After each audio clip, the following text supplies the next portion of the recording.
지난 한 주간도 하나님께서 우리 기쁨의 동산에 너무너무 잘해 주셨습니다. 가장 먼저 우리 초등부 겨울 성경학교가 어제 있었는데요, 사실 초등부는 이 코로나 바이러스 때문에 할까 안 할까 망설였던 부서였는데, 어제 정작 뚜껑을 열어보니까 학생이 45명, 교사 16명 이렇게 해서 아주 풍성한 잔치가 됐어요. 근데 그 중에 특별히 장기 결석자가 3명이 왔고 새 가족이 1명 왔다는 거예요. 아직 기존 신자도 무서워서 안 나오는데 새 가족이 왔어요. 대단하잖아요. 그런데 저는 이 1명을 위해서 초등부 성경학교가 준비되지 않았는가 생각을 하면서, 안 했으면 큰일 날 뻔했다, 그런 생각을 해보면서 결단하고 진행하고 섬겨준 모든 분들에게 감사를 드립니다. 두 번째로는 주일 저녁에 양육 25기, 이제 2부 예배 때도 간증하고 3부 예배 때도 간증했는데요, 25기에 특별한 은혜가 있어요. 리더 수양회 때도 특별한 은혜가 있었는데 수료식에도 특별한 은혜가 있었거든요.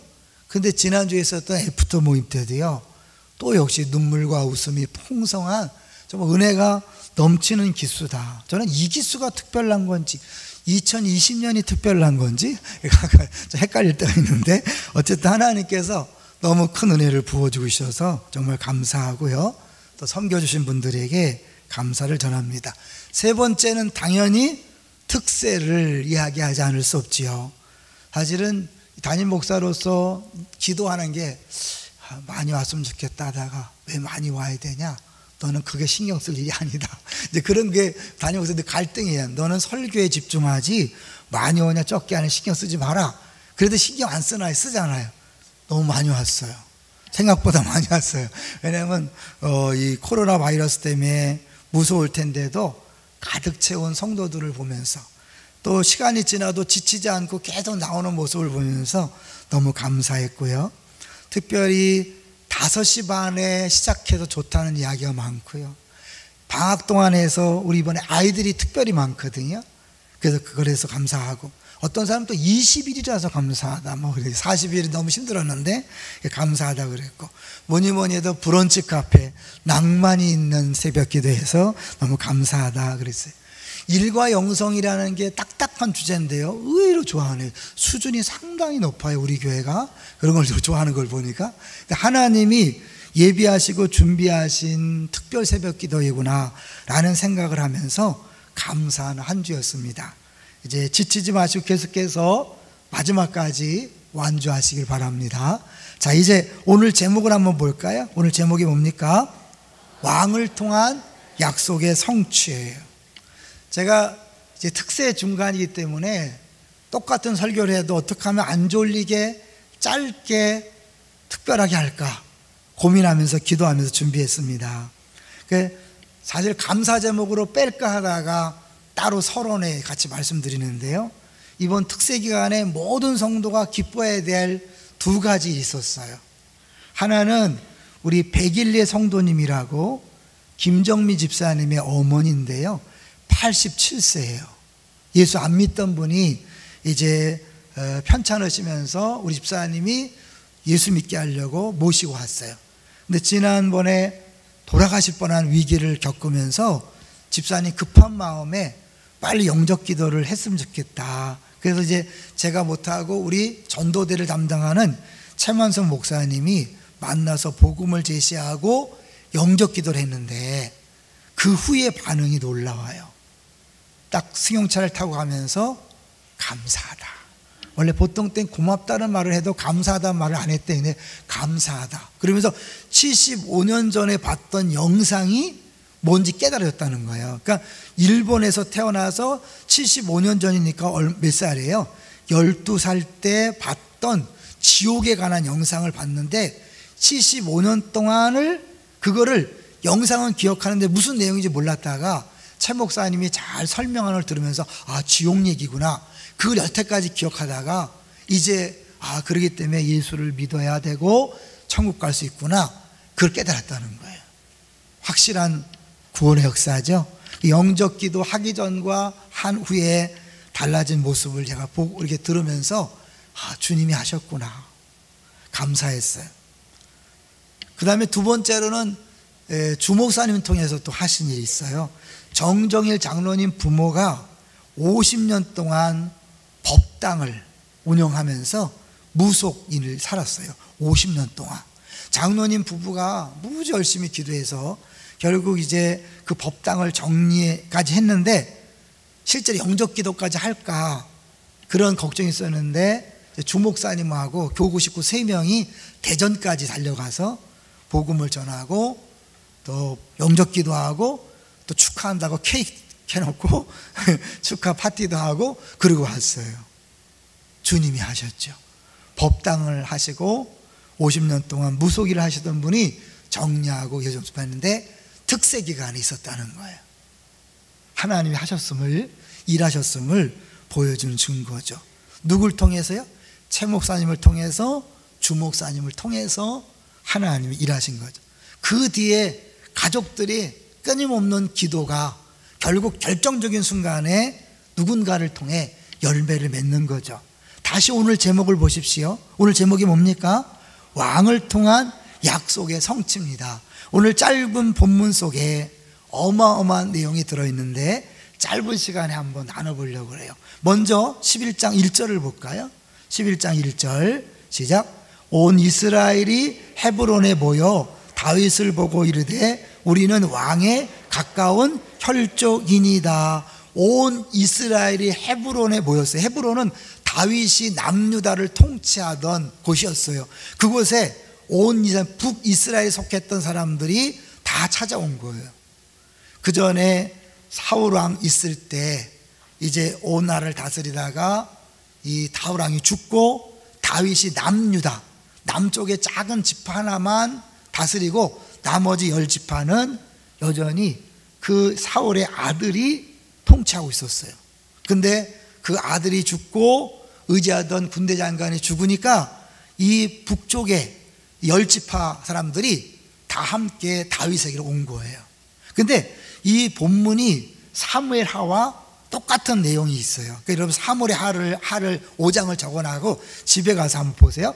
사무엘 하 5장과 역대상 11장이 같은 내용을 이야기하는데 좀 관점을 달리했어요. 그래서 온 이스라엘은 표현을 사무엘은 쓰지 않았는데 이 역대상 기자는 썼어요. 그러니까 이걸 강조하는 거죠. 전체가 다 이제 드디어 다윗을 왕으로 모시게 됐다. 그래서 그들이 찾아와서 3가지의 명분을 댑니다. 하나는 관계, 두 번째는 리더십, 세 번째는 소명에 대한 거예요. 자, 첫 번째 1절은 관계. 우리가 혈족이다. 우리가 남이가. 우리 하나다. 그 전까지는 다윗을 남몰라다 한 사람이 더 이상 기댈 데가 없으니까 어쩔 수 없이 와서 하는 게 뭐냐면 우리는 원래 하나자, 한 가족 아니냐 이렇게 하는 거죠. 자, 두 번째 2절을 볼까요? 2절 시작. 전에 곧 사울이 왕이 되었을 때에 또 이스라엘을 거느리고 출입하게 한 자가 왕이셨다. 예전에도 우리의 리더로서 전쟁터에서 장군 역할을 하지 않았냐. 그러니까 그때도 우리의 리더였으니까 이제 리더가 되어달라. 세 번째는 이제 하나님께서 작정했다는 걸 말하죠. 세 번째 시작. 왕의 하나님 여호와께서도 왕에게 말씀하시기를 내가 내 백성 이스라엘의 목자가 되며 내 백성 이스라엘의 주권자가 되리라 하셨나이다 하니라. 결국 이들이 찾아온 건 뭐예요? 아쉬워서 찾아온 거죠. 이게 중요한 포인트예요. 다윗은 언제 기름 부음 받았을까요? 처음에 사무엘이 다윗에게 왕으로 기름 부음한 게 몇 살 때쯤일까요? 성경엔 정확히 나이가 나와 있지 않은데 30세에 유다 지파의 왕이 된 걸 감안하면 아무래도 한 13년을 빼면 17세 정도였을 것이다. 왜 그렇게 추정하냐면 요셉이 17세에 팔려가서 30세에 총리가 됐잖아요. 13년이 필요했어요. 참고적으로 저는요 안산동산학교에서 13년을 부목사했습니다. 그러니까 이게 13이라는 숫자가 아주 귀하거든요. 그러니까 추정하는 거예요. 그러니까 추정하는 거예요. 다윗이 처음 기름 받은 것이 17살인데 30세에 간신히 왕이 된 건데 한쪽 남유다 지파만 반쪽도 아니고 일부죠. 그리고 7년 6개월 동안 그 작은 한 지파의 왕으로 있다가 드디어 7년 6개월이 지나서 이제 정식으로 모든 지파의 왕이 되는 거예요. 몇 년 걸린 거예요? 약 20년 걸린 거죠. 20년 동안 다윗은 이미 왕으로 기름 부음 받았지만 죽을 고생을 했습니다. 그럼에도 불구하고 다윗은 스스로 왕이 되려고 하지 않았어요. 나를 왕으로 세워달라고 사람들을 찾아가지 않았어요. 중요한 거예요. 하나님이 우리에게 어떤 비전을 주고 우리를 일꾼 삼으실 때 내가 사람을 찾아가서 구걸하는 게 아니에요. 나를 알아달라고 하는 게 아니에요. 그들이 찾아와서 제발 우리 왕이 되어주세요 라고 할 때까지 기다리는 거예요. 우리는 하나님이 분명히 비전을 주셨고 하나님께서 약속하셨으니까 왜 빨리 안 이루어집니까? 왜 빨리 일하지 않습니까? 라고 불평하고 원망하고 답답해 하다가 어느 순간에 안 되는가 보다, 아닌가 보다 포기하는 경우가 많이 있어요. 아니라는 거예요. 20년 동안 다윗이 왕 될 만한 그런 사건들은 가끔 있었어요. 뭔가 있었죠? 사울 왕을 죽일 수 있는 기회가 있었어요. 사울 왕을 죽여버리면, 합법적으로 죽여버리면 왕이 될 수 있었지만 안 죽였어요. 왜요? 하나님이 기름 부은 사람은 건들면 안 된다. 그래서 2번 살려줬죠. 그리고 사울이 죽었어요. 이제 왕이 돼야 되잖아요. 이제 하나님 나한테 기름 부었으니까 너희들 나를 왕으로 모셔라. 찾아갈 만한데 안 했어요. 간신히 남유다 지파 사람들만 자기를 왕으로 섬겼어요. 그리고 7년 반 동안은 대부분의 이스라엘 사람들은 다른 사람의 수하에 있었는데 누구의? 사울의 아들.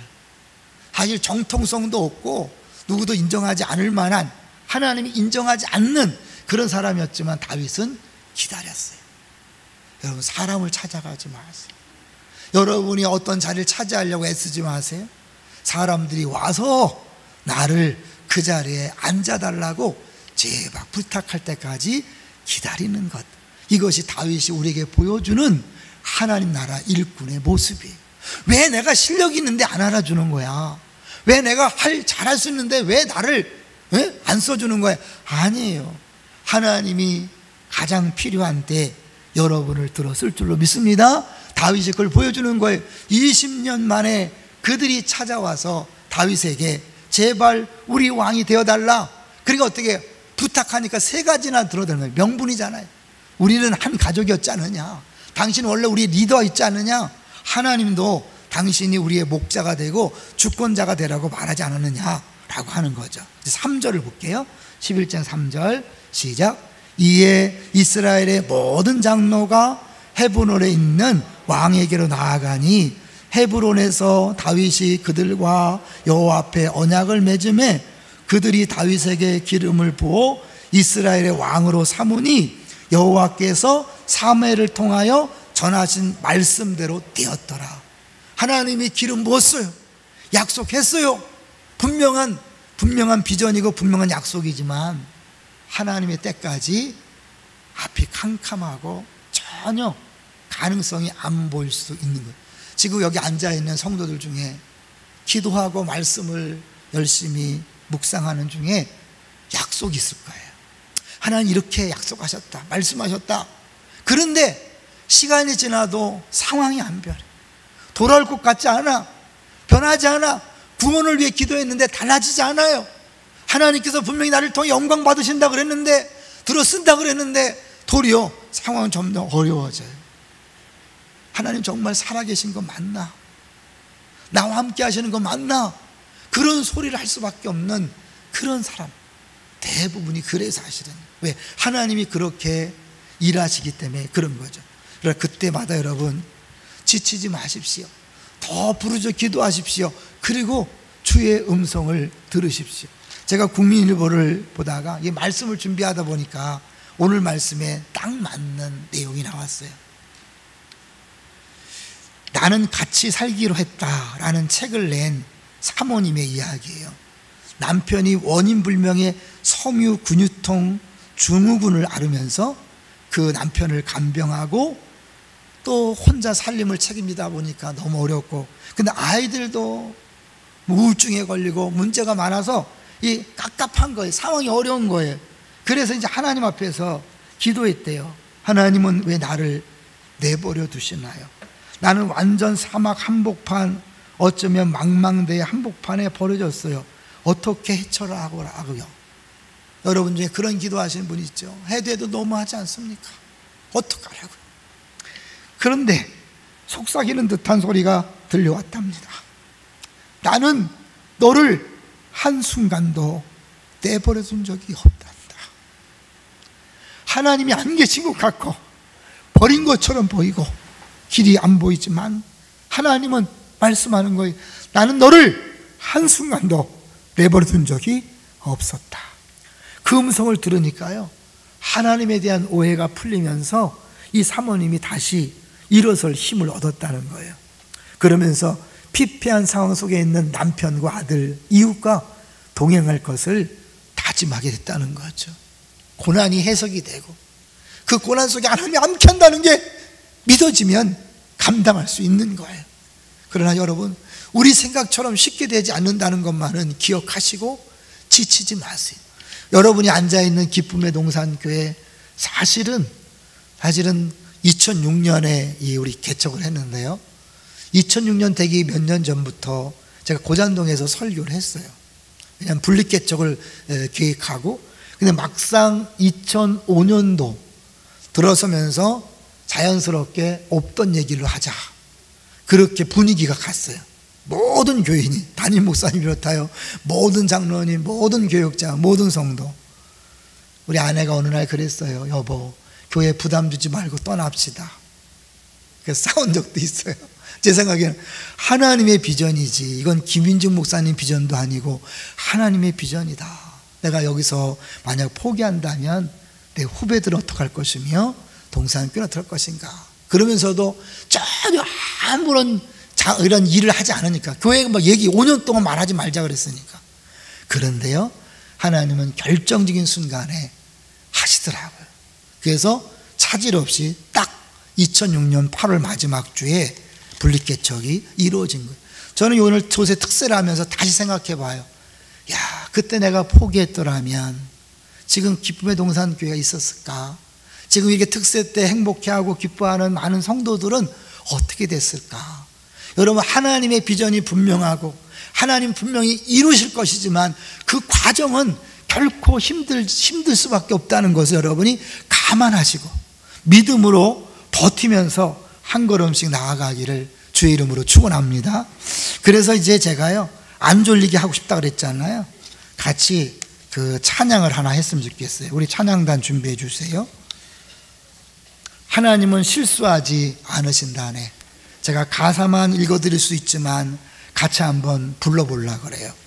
내가 걷는 이 길이 혹 굽어도는 수가 있어도 내 심장이 울렁이고 가슴 아파도 내 마음속으로 여전히 기뻐하는 까닭은 하나님은 실수하지 않으심일세. 가는 길이 온통 어둡게만 보여도 하나님은 실수하지 않으신다. 하나님은 정확하십니다. 완벽하십니다. 하나님이 계획하신 것, 말씀하신 것, 약속하신 것 반드시 이루실 줄로 믿습니다. 지치지 마십시오. 다윗이 20년 걸렸습니다. 모세는 40년 동안을 광야에서 기다렸습니다. 아브라함 애 하나 낳았는데 25년 걸렸습니다. 하나님 나라 일이 그런 거예요. 우리 정정일 장로님 부모님이 50년 법당을 운영했어요. 75년 만에 하나님께서 우리 할머니에게 역사하셔서 예수님을 영접하는 역사가 나타났어요. 주님은 그렇게 일하셔요.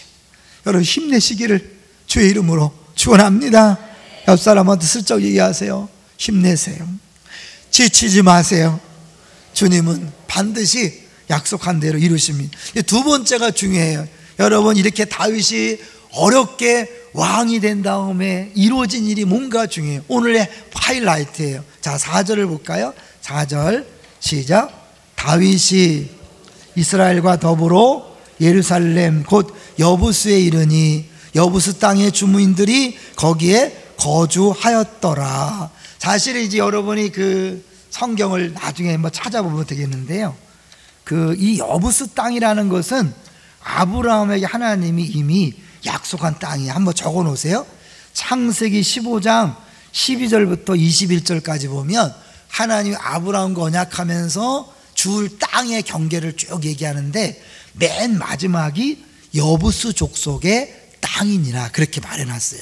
그래서 이제 그 아브라함 약속하고 400년 뒤에 그들이 애굽에서 나와서 드디어 가나안 땅을 차지하게 됐어요. 근데 그들이 믿음이 없어서 다 차지하지 못하고 가장 중요한 곳인데 이 너무 어려운 곳이에요. 왜? 천의 요새이기 때문에 사실 일단 차지하면 안전하지만 차지하기 전까지 어려운 곳이기 때문에 여부스 사람들이 계속해서 살고 있는 거예요. 근데 이 땅은요, 성경에 보면 하나님이 택하신 예루살렘이라고 얘기해요. 다윗이 정복했기 때문에 하나님 택했을까요? 하나님 먼저 택하고 다윗으로 하여금 정복하겠을까요? 우린 당연히 하나님이 택하신 곳을 다윗이 정복했다고 보는 거죠. 다윗이 모든 족속의 왕이 된 다음에 처음으로 한 일이 여부스 정복이에요. 왜요? 수도를 옮기는 거예요. 1차적으로는 수도 옮기는 거지만 그 뒤에 더 놀라운 의미가 있어요. 먼저요, 왜 수도를 옮겨야 될까요?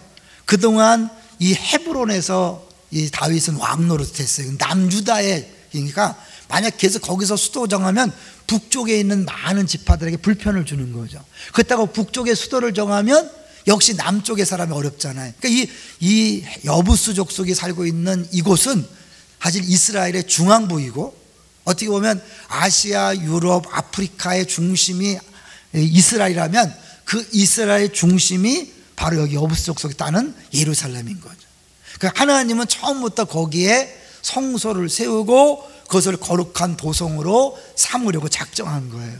그것이 400년 동안 안 이루어진 거예요. 사실은 이스라엘 백성이 가나안에서 그 가나안 땅에 들어가서 정복했어야 되는데 하지 못하고 400년 동안 이방 나라가 거기를 지배하던 땅을 다윗이 수도를 옮기기 위해서 했지만 결국 그곳을 점령함으로 말미암아 하나님의 통치를 이루는 곳으로 바꾼 거죠. 자, 그런데 5절을 볼까요? 5절에 보면 읽어볼게요. 시작. 여부스 원주민이 다윗에게 이르기를 내가 이리로 들어오지 못하리라 하나 다윗이 시온 산성을 빼앗았으니 이는 다윗성이더라. 여기 보니까 어때요? 이리로 들어오지 못하리라. 너무 간단하지만 사무엘하 5장을 나중에 한번 읽어보시면요, 뭐라고 얘기하냐면 이들이 뭐야? 에이그 말도 안 돼. 니네들이 여기 와서 우리를 점령할 수 없어. 그러면서 뭐라고 얘기하냐면 사무엘하 5장 6절을 제가 읽어드릴게요. 사무엘하 5장 6절에 보면 왕과 그의 부하들이 예루살렘으로 가서 그 땅 주민 여부스 사람을 치려하며 그 사람들이 다윗에게 이르되 내가 결코 이리로 들어오지 못하리라. 맹인과 다리 저는 자라도 너를 물리치리라 하니 그들 생각에는 다윗이 이리로 들어오지 못하리라 함이나 뭐예요? 맹인과 다리 저는 자도 지킬 수 있다. 누구도 못 들어오는 초롱성이다. 그런 거예요. 실제로 삼면이 산과 계곡으로 둘러싸여 있기 때문에 들어올 수 없어요. 딱 하나 길이었던 그 물길, 수로를 다윗이 이용해서 거기를 점령합니다. 그러니까 결국 그 예루살렘은 수도로서 아주 적합한 곳이야. 안전하고 물이 공급되고 그리고 동서남북의 교차로 지점이기 때문에 가장 요충진 거죠. 근데 그것을 너무 좋으니까 여부스 족속이 절대 안 내놨죠. 400년 동안 하나님께서 주신 땅인데 차지하지 못했다가 다윗이 모든 족속의 진정한 왕이 된 다음에야 비로소 그것을 차지함으로 하나님께서 아브라함과 한 언약이 성취된 거죠. 오늘 제목이 뭐예요? 왕을 통하여 약속의 왕을 통한 약속의 성취잖아요. 결국 이 20년에 걸친 고난과 아픔 속에 다윗이 왕이 되는 것 어려웠지만 그 왕이 된 다음에는 하나님께서 본격적으로 일하시는데 대표적인 일이 그 400년 동안 아무도 정복하지 못했던 땅을 정복하여 그 이름을 바꿔요. 뭐라고 바꿀까요? 여기 보니까 5절에 다윗성이더라. 그리고 이제 우리 7절을 보시면 이 역대상에서 이렇게 얘기해요. 7절 시작. 다윗이 그 산성에 살았으므로 무리가 다윗성이라 불렀다. 사실은 사무엘하가 보면 다윗이 정복하고 다윗성이라고 해요. 왜? 이건 내 땅이야. 그런 것처럼 보이지만 다윗은 이제 개인이 아니잖아요. 하나님이 세우신 진정한 왕이니까 다윗성이라는 것은 뭐예요? 하나님의 성이다, 그런 거죠. 다윗이 정복하고 그 이름을 바꿉니다. 이름을 진짜 하나님 원하시는 이름으로 바꿔주는 거예요. 저는요, 말씀을 준비하다가 사실은 우리 이제 부교육자들하고 이 제목과 대지를 정하고 고민을 했어요. 야, 제목 대지를 잘못 정한 것 같다, 아무리 생각해도. 그런데 우연이 없어요. 하나님이 이 제목과 대지를 때는 분명한 이유가 있어요. 그래서 주님, 더 알려주세요, 깨닫게 해주세요, 보여주세요. 그러다가 하나님이 보여줬어요. 이 다윗성을 다윗이 이름하여 하나님께서 원하시는 뜻을 이루어준 것처럼 하나님이 이제 우리들을 통해서 하시고자 하는 일이 있다는 것을 알게 됐어요. 그거를 저에게 깨닫게 해준 한 사람이 있어요. 제가 이제 자료를 찾다가 어떤 사람이 자기 페북에 올린 글인데 너무 멋진 내용이에요. 이분이 김춘수 시인의 꽃이라는 그 시를 듣다가 하나님이 자기를 불러준 것에 대한 깨달음이 온 거예요. 제가 한번 그대로 읽어볼게요. 먼저 김춘수 시인의 시, 꽃. 다 아시지만 제가 읽어볼게요.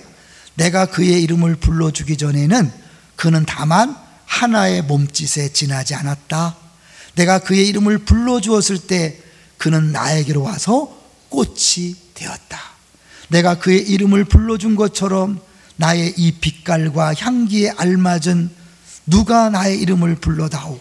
그에게로 가서 나도 그의 꽃이 되고 싶다.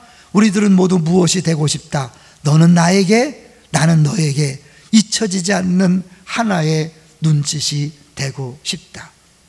이 사람이 교수인데 라디오 프로그램에서 이 김춘수 시인의 꽃이라는 시를 듣다가 갑자기 마음속에 깨달음이 한 게 뭐냐면, 난 정말 예수님이 1992년 나의 이름을 불러주시기 전까지 정말 꿈에서 신앙이 없었던 나에게 예수님이 나타나서 이름을 불러줬대요.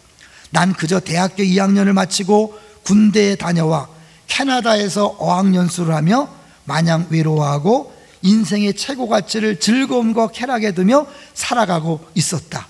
그러나 그 삶 가운데 살면서도 무언가 막연하게 더 고상한 인생의 의미를 찾아 갈망하고 있었었다. 그런 나에게 1992년 4월 예수님이 찾아오셨다. 그리고 나의 이름을 불러주셨다. 그리고 나의 가갈 길을 알려주시기 시작했다. 그리고 나는 주님에게 꽃이 되었다. 너무 멋지지 않아요? 저만 멋있나요? 주님이 나의 이름을 불러주시기 전에 난 정말 아무것도 아니었다.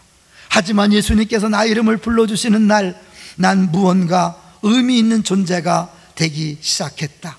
나의 빛깔이 뭔지, 그리고 나의 향기가 무엇인지를 알게 하셨고, 그에 가장 알맞는 나의 이름을 불러주시기 시작하셨고, 그리고 나는 그런 존재가 되어가기 시작했다. 베드로를 만나서 이름을 바꿔주신 예수님이 생각나지 않아요? 주님이 우리를 불러주고 우리가 다른 존재가 되는 거예요. 그런데 하나님으로부터 나의 이름을 불림을 받은 후에 나 역시 다른 사람들에게 그의 빛깔과 향기에 맞는 이름을 부르는 일에 나를 부르셨다는 것을 알게 되었다. 내 개인만을 위해 불러준 것이 아니라 하나님이 나를 불러주심으로 내가 의미 있는 존재가 된 것처럼, 내가 누군가를 불러줌으로 그가 예수 믿는 사람이 되고 그가 의미 있는 존재가 되도록 우리를 통로로 쓰신다는 거예요. 얼마나 멋진 깨달음이에요. 오늘 아침에는 기도 시간에 우리 학생들 한 명 한 명의 이름을 불러가며 저들을 위해 기도하는데 갑자기 눈물이 왈칵 쏟아지기 시작했다. 정말 하나님께서 우리의 이름을 불러주시기도 하시지만 우리는 서로에게 하나님이 주신 사랑을 가지고 불러주어야 하는 존재라는 생각이 들었다. 그리고 교수라는 존재가 너무 영광스럽고 또 두려운 위치라는 생각이 들었다. 김춘수 시인의 고백과 고뇌처럼 그에게로 가서 나도 그의 꽃이 되고 싶다. 우리들은 모두 무엇이 되고 싶다. 너는 나에게, 나는 너에게 잊혀지지 않는 하나의 눈짓이 되고 싶다. 나도 우리 학생들에게, 그리고 내가 사랑하는 가족에게, 그리고 내가 만나는 모든 이에게 잊혀지지 않는 하나의 눈짓이 되고 싶다. 일과 영성에 대해서 우리가 매일 새벽마다 들으면서 여러분 뭘 느끼셨어요? 모든 일터는 일은 하나님의 부르심이다. 할렐루야. 그러므로 모든 일이 소중하며 일 자체가 행복이요 기쁨이라고 제가 계속 말씀드렸어요. 저는요, 이 다윗이 정복하고 다윗성이라 짐으로 이방 땅이었던 그곳이 하나님의 땅으로 바뀐 것을 선포한 것처럼 우리가 불신 영혼들을 찾아가 그들을 구원하고 그들에게 새로운 이름을 지어주며, 우리가 일하는 일할이 옛날에는 그냥 돈 벌기 위해서 하는 일이었지만 내가 바뀌었잖아요. 하나님이 나를 바뀌어서 성도로 부르시고 하나님 자로 부르셨기 때문에 이제는 보통 일이 아니라 뭐예요? 김광희의 컵이라는 것은 뭐예요? 하나님의 컵이 되는 거죠.